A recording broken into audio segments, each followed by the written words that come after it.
Ya, hari ini kita sudah masuk ke permohonan yang kelima. Sekali lagi, permohonan yang kelima bunyinya apa? Ampunilah kesalahan kami, seperti kami juga mengampuni orang yang bersalah pada kami. Nah, permohonan itu sesungguhnya dalam artinya. Dan maknanya itu sangat-sangat luar biasa. Ada 3 hal penting yang ingin kita naikkan dalam permohonan ini. Yang pertama, kita mengakui bahwa diri kita itu adalah orang berdosa, maka tadi kita minta, ampunilah kesalahan kami. Loh kok orang berdosa? Bukankah Yesus sudah mati bagi dosa kita? Mungkin kita bertanya seperti itu. Nah, walaupun Yesus telah mati bagi dosa kita ini adalah orang-orang yang setiap hari itu jatuh dalam kesalahan. Baik melalui pikiran kita, perkataan kita, perbuatan kita, setiap hari itu pasti kita melakukan kesalahan. Nah, bahkan ada yang mengatakan bahwa kita ini adalah orang berdosa yang telah diselamatkan, tetapi masih sering tersandung. Seperti perumpamaan Yesus ketika dia menceritakan, mengkisahkan seorang anak yang hilang. Ya, ada anak yang memiliki orang tua yang kaya raya, tetapi dia tersandung. Dia menghabiskan harta warisannya untuk foya-foya, tetapi setelah itu dia juga bertobat dan berlari-lari kepada bapaknya.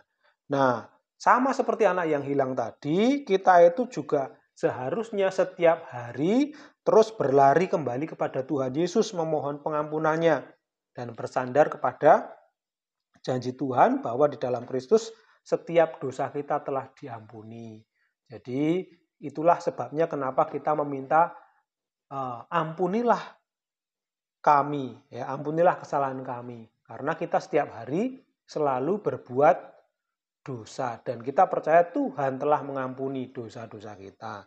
Yang kedua, dengan permohonan ini kita akan menghancurkan kesombongan kita.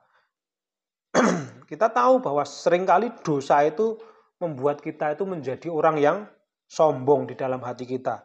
Ketika kita melihat orang lain jatuh dalam dosa, kita malah justru mengatakan, wah aku nggak seburuk itu. Aku nggak sejahat itu. Dia sangat jahat tetapi aku nggak sejahat itu.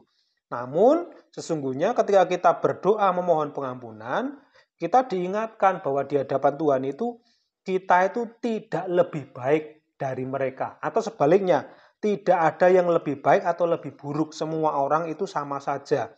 Kita itu adalah manusia yang seharusnya terus merendahkan diri dan berseru, Tuhan kasihanilah aku yang berdosa ini. Jadi tidak ada satupun dari kita yang mampu mentaati hukum Tuhan dengan sempurna. Kita kemarin sudah belajar 10 perintah Allah dan ternyata tidak ada satupun yang bisa kita lakukan dengan sempurna. Itu artinya semua orang sama saja berbuat dosa. Ya, oleh karena itu kita membutuhkan pengampunan setiap hari. Maka kita berdoa, ampunilah kesalahan kami. Nah, yang ketiga dari permohonan ini kita diingatkan supaya kita itu mengampuni sesama kita. Nah, kalau kita perhatikan tadi Yesus menambahkan satu kalimat seperti kami juga mengampuni orang yang bersalah kepada kami. Nah, artinya apa? Tuhan itu telah mengampuni segala kesalahan kita, Tuhan mengampuni kegagalan kita, Tuhan mengampuni kelemahan kita, pelanggaran kita. Nah, sekarang setelah diampuni, kita itu dipanggil untuk mengampuni orang lain dengan cara yang sama.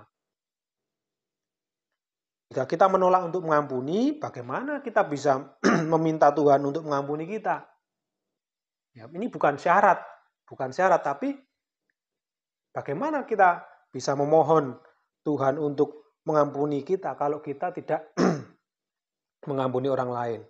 Namun kalau kita itu setiap hari tulus mengampuni, itu menjadi tanda bahwa Roh Kudus itu bekerja dalam hati kita dan memastikan bahwa kita pun telah diampuni oleh Tuhan. Nah, oleh karena itu kita berdoa, ampunilah kesalahan kami seperti juga kami mengampuni orang yang bersalah kepada kami.